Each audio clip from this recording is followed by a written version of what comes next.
नमस्कार,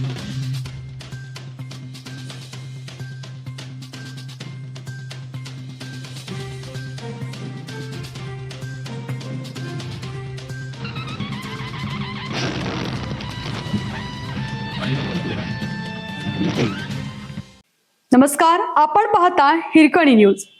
हिरकणी न्यूज प्रत्येक क्षण ताज्या घडामोडी आणि महत्त्वाच्या प्रत्येक बातमीसाठी नेहमी तत्पर. जिल्हा परिषद शाळा शिक्षक आणि शिक्षण वाचवण्यासाठी शिक्षक समितीचा जिल्हाधिकारी कार्यालयावर मोर्चा. जिल्हा परिषद शाळा शिक्षक आणि शिक्षण वाचवण्यासाठी शिक्षक समितीने दिनांक 9 जुलै रोजी कोल्हापूर येथे जिल्हाधिकारी कार्यालयावर मोर्चाचं आयोजन केलं आहे.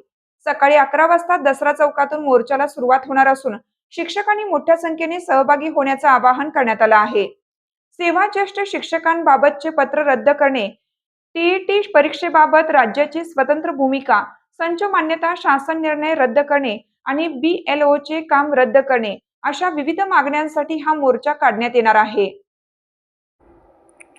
जिल्हा परिषद शाळा शिक्षक आणि शिक्षण वाचवण्यासाठी शिक्षक समितीने आज जिल्हाधिकारी कार्यालयावर मोर्चाचं आयोजन केलं आहे. सकाळी 11 वाजता दसरा चौकातून मोर्चाची सुरुवात होणार आहे. मोर्चामध्ये शिक्षकांच्या 4 प्रमुख मागण्या मांडण्यात येणार आहेत.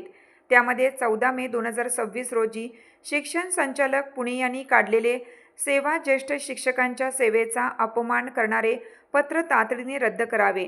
महाराष्ट्र शासनाने टीईटी परीक्षा रद्द करण्यासाठी केंद्र सरकारकडे पाठपुरावा करावा किंवा राज्याची स्वतंत्र भूमिका जाहीर करावी.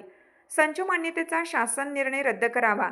तसेच शिक्षकांवरील BLOचे काम रद्द करावे या मागण्यांचा समावेश आहे. या मोर्चामध्ये सर्व शिक्षकांनी मोठ्या संख्येने सहभागी व्हावे असे आवाहन शिक्षक समितीचे राज्य प्रसिद्धी प्रमुख हरिदास वर्णे यांनी केलं आहे. हिरकणी न्यूजसाठी लखन कांबळे.